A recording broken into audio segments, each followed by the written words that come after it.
Hello and welcome to Nerd Subculture. This is a very special episode and I'm your host Edwina.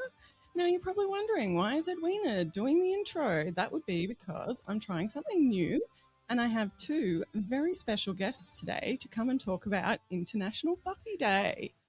Please introduce yourself, guys. You first. Okay. Hi, my name is Gintaro. You may know me as Mr. World NYC on social media, and I am one of the co-founders of International Buffy Day. The first annual day is coming up here on April 14th, and so I'm super happy and excited to be here talking with you, Edwina, about our favorite show. Amazing. Hi, Edwina. My name is Brendan, Brenny Boombox. That's my social media handle. It's also my stage name. I'm an artist and performer from New Jersey. I live in LA now. I'm also one of the co-founders of International Buffy Day. So I'm really, really pumped to just be able to spread the word because we're definitely picking up some traction, but it's good to talk about it and get it out there even more so. So thank you for having us. No worries. I'm so glad you guys had time to come and do this. Of course. So I've just got some warm-up questions for you before you get into the nitty-gritty, because I've got to check your Buffy credentials, guys. All right, let's warm it up. Valid. Yes. So what is your Buffy story? How did you get into Buffy? All right, so I'm dating myself, but I'm a 90s kid and I started watching it as it was airing.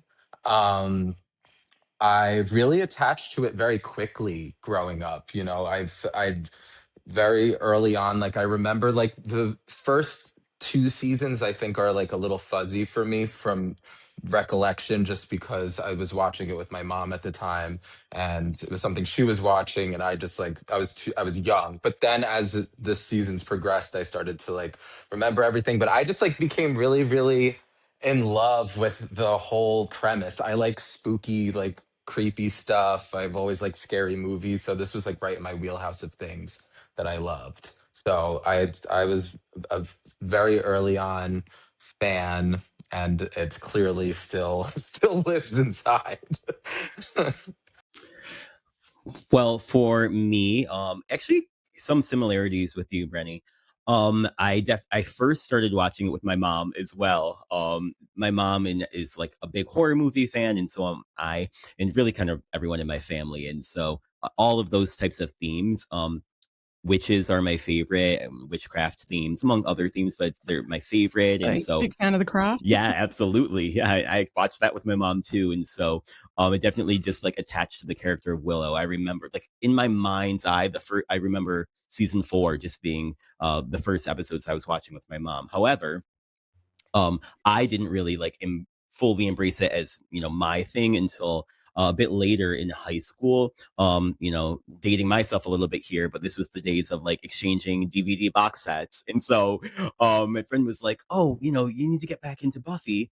And so she let me her DVDs, and then I started collecting the DVDs and we were passing those around. And so from there, I just grew obsessed, honestly, and it's been with me ever since. I mean, everything I wrote my college entrance essay about my connection to Buffy, my graduation cake in high school had Buffy characters on it, and everything. And so it's definitely always been tied to, you know, my love of movies and TV, the themes of horror and witchcraft, feminism, and like so many other things. And so I just deeply connected with the show for a long time. What was the episode that took you from like a casual viewer to a fan? I would say like season 3 again was like really what like launched me into pure obsession. However, like Prophecy Girl is one that really sticks out for me as like to me like that episode is like I think one of the perfect Buffy episodes. Like it it really sets the tone I think for the whole rest of the series and everything. Like it's just very I think it's a powerful episode, and that was the episode that really I think gripped me the most. But then come season 3, I was like really really hooked, like obsessed.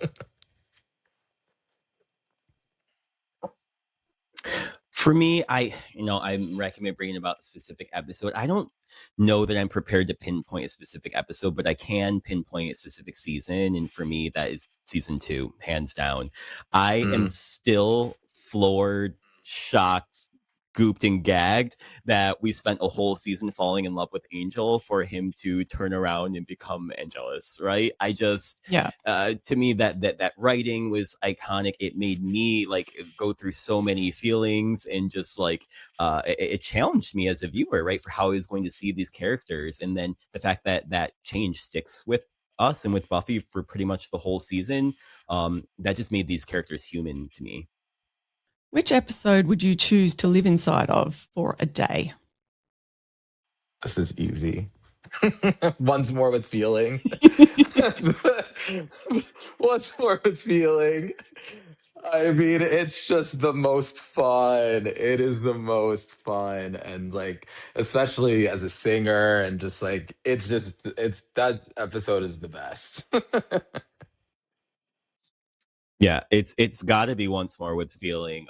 I'm an actor, model, as well for in my career, and just I was a theater kid growing up. That episode comes so late in this series, but it's the most iconic one, in so many ways, and just the consequences of living in a musical are not, they're not.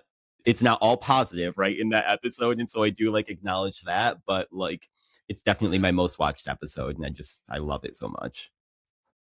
100%. I love that episode. I'm like, I love musicals. I'm like, it's sort of my secret. Like, people just never expect it from me that I'm just like, I just absolutely love a musical. they're always a bit shocked when they see my playlist. I don't know if you guys remember, but I just feel like in the early 2000s there was like an influx of musical episodes like later after that too, for like every Xena did one. Mm-hmm. Yeah, Scrubs did one. Buffy set the tone. Seven Heaven, Buffy I feel like set did the one. tone. Like so many. Mm-hmm. Buffy paved the way. And that soundtrack is quite literally banger after banger after banger. Like, there is no skips. No skips. Every single song is flawless. So good. Agreed. Like, when we did the musical episode on the podcast, it was nearly 2 hours long because I just wanted to talk about, like, break down every single line of every single song. Makes sense. Okay, next question is, what's the minor moment or background detail from the show that lives rent-free in your head? No, so what I think is really interesting that I just heard, which is I don't know if this is in the sphere of what you're asking, but I found this to be fascinating, was on Charisma Carpenter's podcast. She just had Seth Green on, and I didn't know he was in the movie too, but I know his scene got cut from the movie, but I think that's a cool little piece that he was also in the Buffy movie. I think I mean, I love Oz. I feel like Oz kind of, I get sad about the character of Oz, but I do think I think that's a cool little detail I didn't know about until like a few days ago. Always learning something new. That is really cool. What about you, Kentaro? Well, mine is just one line that literally lives rent free in my head. I've tried to use it in life, haven't found a way yet, but out for a walk, bitch. Spike's 5 words or less. Yeah, that is just my favorite line. Spike's one-liners are just iconic. I mean, and not saying I did love the Vampire Diaries, but a lot of Damon's lines are ripped right from Spike because they're just that iconic. Mm-hmm. Mm-hmm. They are what made him such an iconic character. So iconic. All right. Next question is, who is your favorite monster of the week or one-off character? I think I've got my answer. I guess this person started as a monster of the week and quickly moved on from being a one-off, but it's definitely Amy for sure. Iconic. Just like from being like the monster of the week in season 1 as the witch that was her mom, to being a side character that was kind of funny, and then to being a villain like that really mattered. Like she just kept coming up. She comes up in the comics, right? That to me is just like, again, this is a real world, like with real people, like these people from high school that just pop up on our timeline and things like that. That is like Amy. And I love it. I love it for the actor. I love it for the writers, and she's just grading at our characters and at Willow the whole time. Love her for it. Amy's arc is wild. It is wild. It's a good arc. Mm-hmm. So personally, one of my favorite like one-off characters is the judge. I just thought the whole build of the literal building of his body and the building of like this indestructible character that was going to come and just like rip the souls out of everyone, and there was like such a threat to his character coming into existence. And during that period of time when Angel's losing his soul, it just like adds a whole nother level and of chaos. And then that iconic scene with the bazooka, Buffy with the bazooka, and that was then, this is now. I just think is so yeah, so iconic, so iconic. So Cool. All right, now into, I think they've done a nice little warm up there. Now into why we're here today. You guys are the founders of International Buffy Day, which is April 14th. I'll ask the question, what is International Buffy Day and what is the premise behind it? So International Buffy Day really formed quite organically. It sort of almost immediately right after the news broke about Buffy New Sunnydale getting canceled before it ever even got a chance to exist.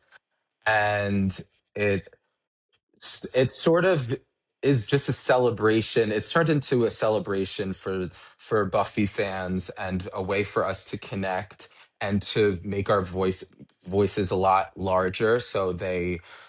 Whoever's in charge and whoever's making these decisions will hopefully change their minds and see how much of an impact this show has had on so many people. It's such an important piece of art that continues to grow and expand and gain new fans and gain and make the existing fans even fall deeper and deeper in love with it every time they rewatch it. And I think people have really been longing for a continuation, but also have respected how Sarah Michelle Gellar has been really kind of resisted to it for a long time. And this was the one time that she finally felt comfortable getting back into those boots. And now it's just sad to think that that might not even happen. And so we're just trying to keep our voices nice and loud.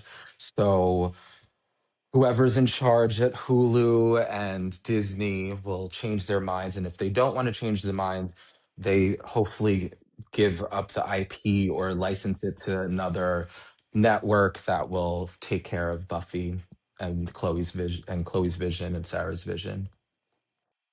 Yeah, I think that's so well said. And I would just say, like, to emphasize what Rennie said about like Sarah's involvement and like is what really I think pushed my feelings over the edge of, and my feelings of sadness of this not getting picked up. And just I don't know if you guys remember, but like I feel like almost going on like 15, 20 years, there's been different scripts and like rumors about a Buffy reboot going. There's been different, showrunners named dangling this things carrot like for years. Yes, for years. And just like, we finally got a network. We finally got a poster.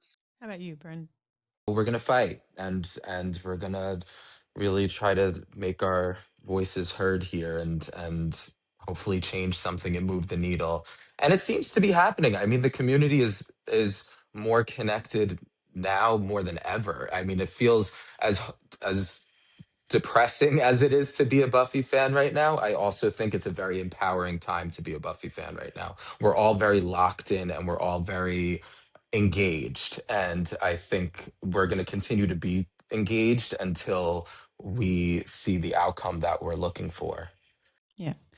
How and who came up with the idea?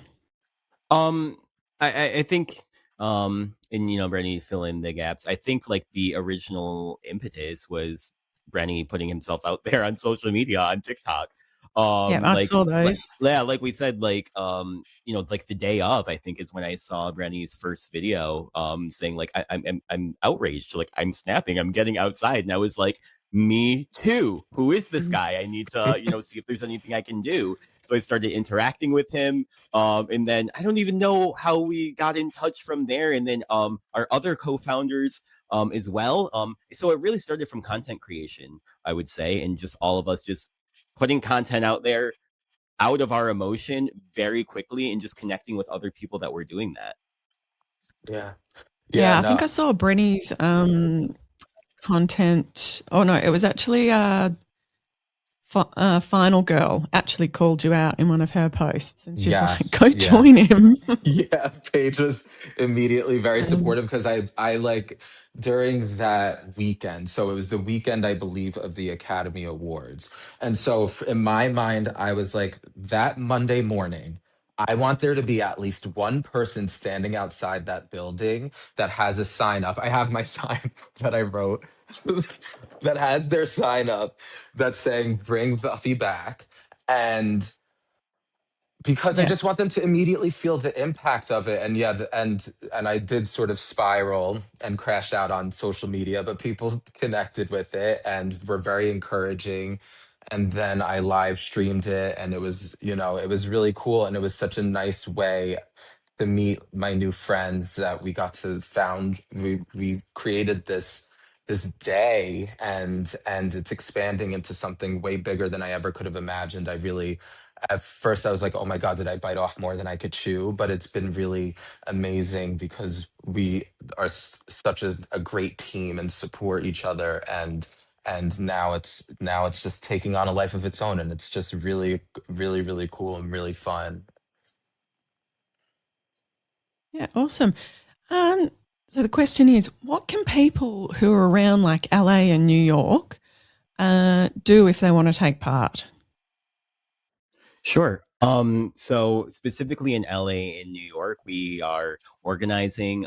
Brenny's been the point person for LA and will continue to be. And the point person is along with our other co-founder Kim in for New York. And so we are planning some in-person rallies that are on International Buffy Day. So on April 14th at noon in both time zones. So wherever you are, and when it's noon will be the rally time.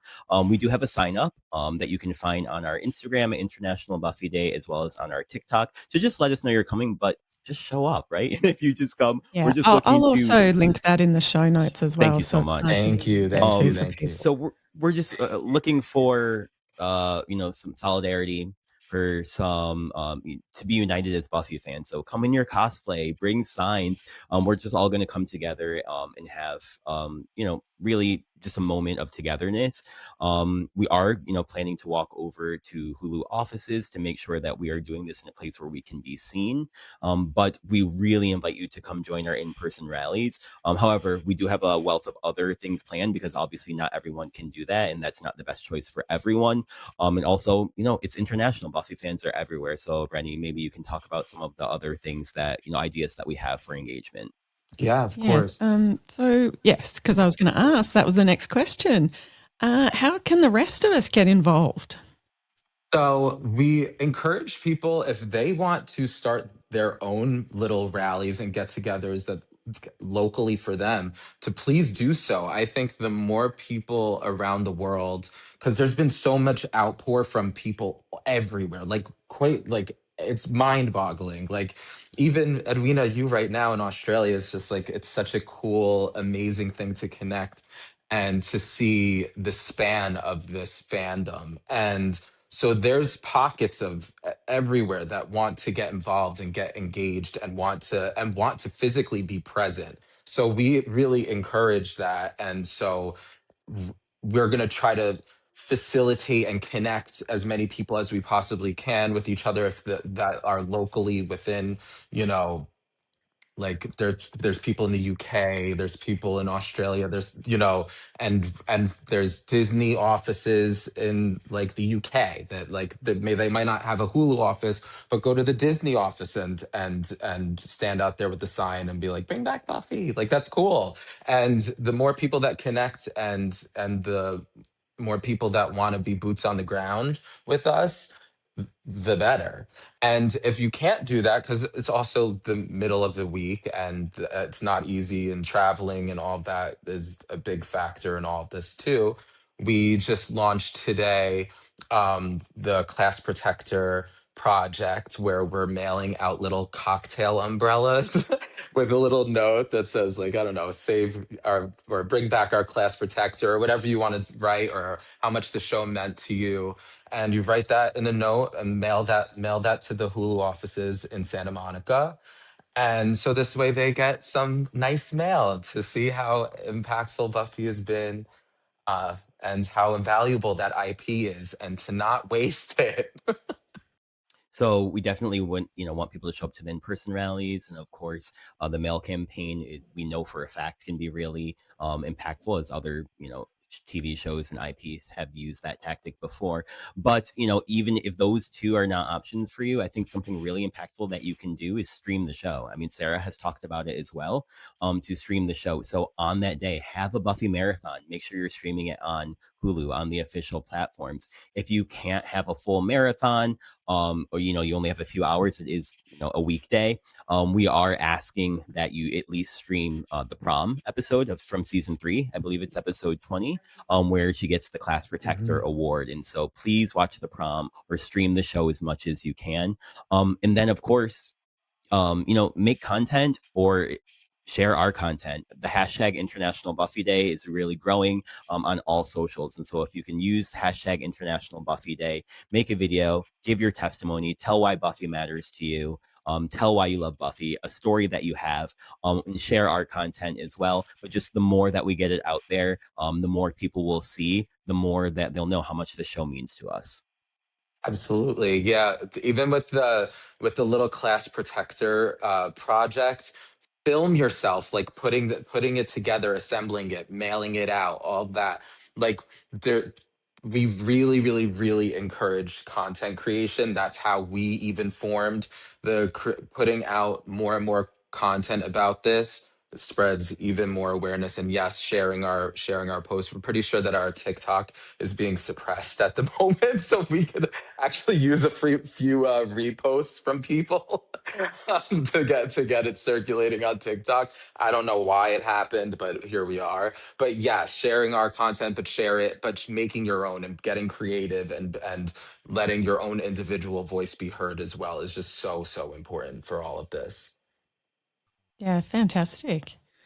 Yeah, actually, one of my favorite things at the moment that people are doing is like they are not leaving the Hulu socials alone. Every single post that Hulu posts, Every post, they put like Buffy gifs onto. It's like my favorite thing at the moment, and it's bring back Buffy, and then it's just full of Buffy gifs, and it makes me laugh every single time because it'll have every single comment will have absolutely nothing to do with what the post is about. So poor social media coordinator that has to that works at Hulu and Disney, but that's what we need. No, it's relentless. It's relentless.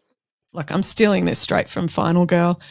She was like, be the annoying thorn in their side because they can't keep ignoring it. Like Buffy is such an important show to so many people. And we had this, there was one executive that just didn't see the value in it. And that is not fair. Not. He didn't even know what he was talking about. He's not even a fan. Why does he have any say in anything? It's mind blowing. It really is mind blowing. Like I know the catalyst for this event was Hulu not picking up the new Sunnydale pilot. What was your first reaction when you heard the news? But I actually cried. Like I actually started crying. So I want to know, was I alone in those feelings? No, you definitely were not alone. It was devastating. And if I'm being completely honest, I was hungover the morning that I opened my phone and saw the news, and my head was spinning even more than it already was. I couldn't believe it. That's when I started crashing out. And it is it was complete devastation. It felt like a gut punch. It genuinely felt like a gut punch. Like I still can't believe it, because it is sad. The world right now really needs Buffy. And I don't care Yeah. what articles and anything that comes out that they're saying things against Chloe, that she's the pilot, Oh, this, that, and that's the other. Hulu and Disney Plus PR spinning. I've got a question about Hmm. that as well. Yeah, no, You I know think it's it's bullshit. complete. We know it's It's complete shit. Complete shit. And I just think that narrative is so offensive, and I think that we should trust these girls. We should trust them with this vision, and the fact that this may not come into fruition is just like the most disappointing thing. And I was devastated that morning. I was really, really devastated. I also cried after I was like posting everything, and then like I couldn't believe it. Like I still can't believe it, because I was so excited. I also cried. I was at the gym, and physical activity like really helps to stir emotion up in me, like for a lot of reasons. But so that's probably part of why I cried. But I was at the gym. I was on the treadmill, and I got someone sent it to me like on Instagram or something like that. And so I didn't even process it at first. I misinterpreted. I thought Sarah was pulling out. And I was like, okay, we can still, the rest of the cast is there. We can still have the show. And then I, watched the video and I said, wait a second, the whole show is off, and I had to leave. And I was just as devastated. Yeah, that was. yeah. Ugh. So pilots often fail. It's kind of the point of of pilots, to see what if it translates, from paper to screen. Like that's the whole point of a pilot. I actually can't think of another pilot that was as hyped up as this pilot was. Like normally people get upset over a TV show being cancelled early, like only after one season. This is the first time I've actually seen people get upset over a pilot, a TV series not getting picked up at all. And can you think of any other show that had this much hype around a pilot that then wasn't picked up, or even was picked up? I don't think so. I don't know. I don't think so either. And I feel like I and probably others have trouble thinking about it as a traditional pilot just because of the way they handled it. Like there was like promo posters. Yeah. You know what I mean? There was like There's things interviews, being there's released. those articles. Exactly. Yeah. I mean, Chloé Zhao, major Yeah. filmmaker, was involved, and so like I mentioned, I'm an actor. I understand. No, anytime something gets made, it's a miracle, right? I understand that like things get shelved all the time, but that's not how this was treated, and so I wasn't even thinking of it being in that category. So I was like, okay, so this is something that can get shelved. Wow, and then it happened.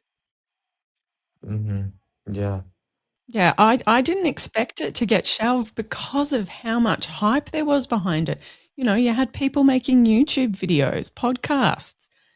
You had hundreds of articles about it, like every single, pop culture website had done an article on this. It just blows my mind that they still decided to not go ahead with it, even though there was so much support and hype behind it. There is currently this running narrative in the media that I'm pretty sure is just Hulu and Disney's PR team working overtime on. But they are spreading this narrative that the pilot was just really bad and would have ruined the legacy of the show. And that's why it wasn't picked up. What are your opinions on this? I'm angry about that narrative. I think that it has a lot to do with a mistrust of to defame Chloe, like a female director. We know that this was like a female-led writers' room. I think that we're seeing a very pointed article about that. I think that the script or that version of the script that has been everywhere that was pretty much you're accessible. an actor. You know how many Yep. changes happen in a script? Yeah, that's what a pilot is, right? I feel like it's strange to me that script was leaked or whatever pretty much the day of the cancellation. Day of. I highly doubt that was a final script. And so I wouldn't be surprised if that even was Sarah has come out and said that was not even, that was like an extremely early version of the script. Yeah. And so I don't believe that that is like the reason behind it. I just think all of that is too much coincidence, and it just seems like it's being strategically done. So that narrative really bothers me, that this was like something that was like irredeemable. Also, like, we know that, like, no one saw the show, sure, but like, I just don't believe that someone as big as Hulu with an IP as big as this would be afraid to try something new. I mean, we are living in reboot hell, right? Like, come on, yeah. like Literally taking a risk on something that's proven. And Buffy is amongst a few other shows that have a level of acclaim, even in like academic circles, right? There's a few other TV shows that do as well, but this is something that is like been thought about and is written about on so many different levels. And so I just think there is more opportunity than not to make it work, and I highly doubt that they were like, this is bad, this is irredeemable. I just doubt that. I just can't help but feel like this whole thing is just like so reflective of the political landscape that we're in right now, and just like the suppression 100%.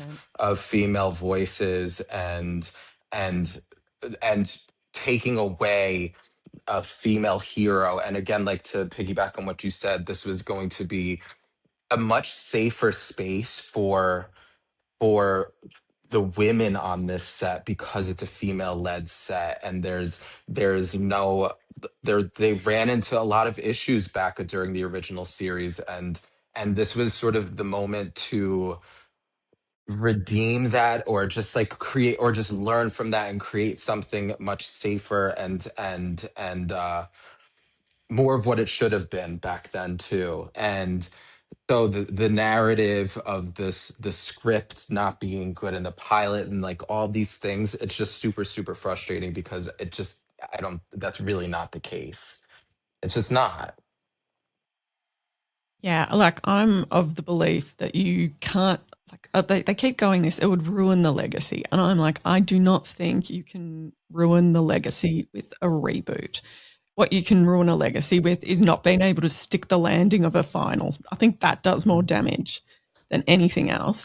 And Buffy had just the perfect ending to the show that left it open to, spin-offs, reboots. Like, it didn't fully close the book, and, we ended up with, the comics. It would have been great to have, like, as I said, there were like all of these spin-offs that they had been talking about for years. Nothing ever happened with them. I think there was one with like an early version of Ripper.